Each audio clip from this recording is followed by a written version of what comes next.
have a question about leadership. I'm a firefighter, and some of the guys on my department have been pushing me to step up and put in for an officer's position, and I'm honored. But when we were going to a call, I was presented with an opportunity to lead and passed it up. I don't know what I was thinking. I can't believe I did that. Did I just lose credibility? If I did, is there a was to get that back away, right? That's what he meant. Yeah. If I did, is there a way to get that back? Thanks. Okay, so first of all, this is just a general rule. If you want to lead, always be ready to lead, right? Be ready to step up. Make sure you're not stepping on people's toes, as always, but be ready to lead. And the way you do that is you think about what you do in certain situations. You should always be thinking about that. You should be thinking, even if you're a trooper or a follower in a certain situation, you should think, okay, well, how would I lead? What would I do right now? What moves would I make? What would I do if a contingency happened right now? And what are the possible contingencies that I could be looking at? What are they? And if you're thinking that as a frontline guy, when the opportunity pops up, then just jump on it. Boom. There you go. Then when it does happen, of course, you got to stay detached, because you want to make sure that you don't lead too far. You don't overstep your bounds and step on toes. So you got to be careful of that. So you need to live with that mindset. And that will make you such a better leader when the moment does come. If you're always thinking about it, if you're always watching, like he talked about earlier, I'm watching the leader. I'm seeing what they're doing. I'm seeing what I might do differently. I'm still supporting them. I'm supporting you. If you're in charge, I'm supporting you, but I'm thinking, I might do this. And then you watch what would the results of my decision have been compared to what they did. So you can be thinking like a leader, even though you might not necessarily be in a leadership position.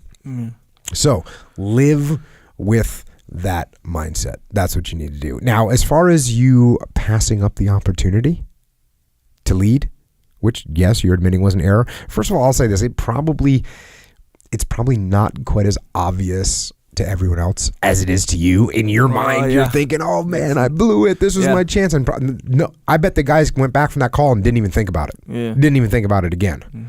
Most likely, unless it was just some flagrant, I don't want to lead, I'm not ready. If you did that, well then people are going to, but if you just said, if you just kind of backed away from a moment, people might have realized it. But anyways, regardless of that, you probably guess what I'm going to say. Then what you got to do is own it, right?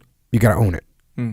So when the opportunity presents itself to explain what happened and what went wrong and what you did wrong, right? Not making excuses, but explain where you were weak, so you say, hey guys, hey, remember that last call? I should have stepped up, and I had the wrong mindset. I wasn't ready to lead, and not only did I let you guys down, I let myself down.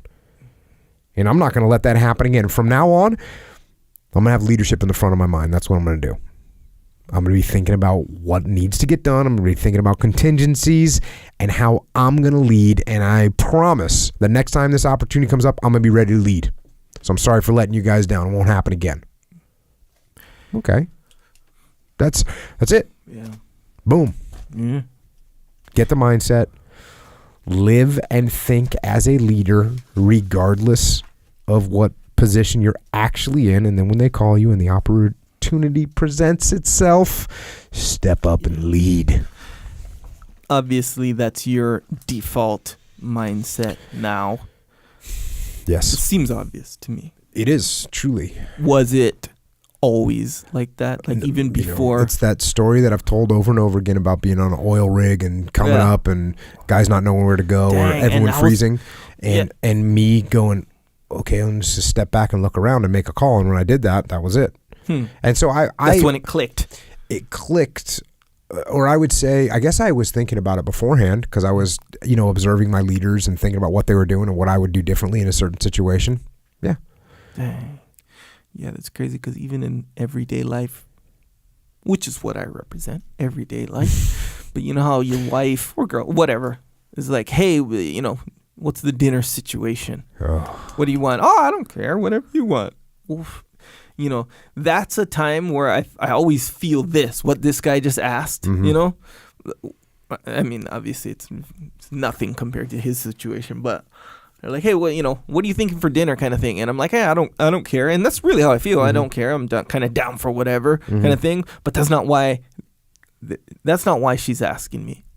She wants me to make that decision. She wants me to take she wants the you to step up and lead. Step up and be like, this is what we're having for dinner. I'm gonna go get it, or I'm gonna make it, or whatever. That's what she wants. And really, that situation comes up all the time. That's a good point. Just like the joke. Actually, that's kind of like a joke. When you ask a girl, when a girl says. Or when you ask a girl, hey, what do you want to eat? And she says, I don't care, whatever. And then you say, okay, we're going to go eat here. And she goes, I don't really like that. Of course. See, yeah.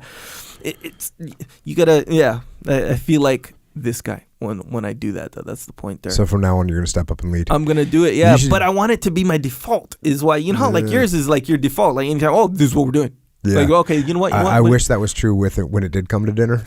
Actually, you know what? It kind of is true because I only go to like 3 places to eat. Yes. And I go to one 80% of the time. Yeah, same here. So the other 20% of the time.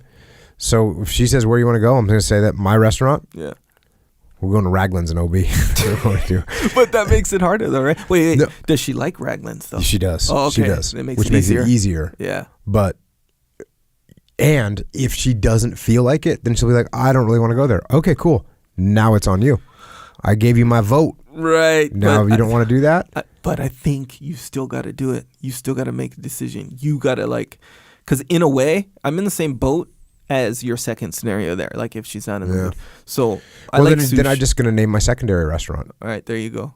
Maybe she'll say yes. Maybe she'll say no. Yeah. That got to be my default now though. All right.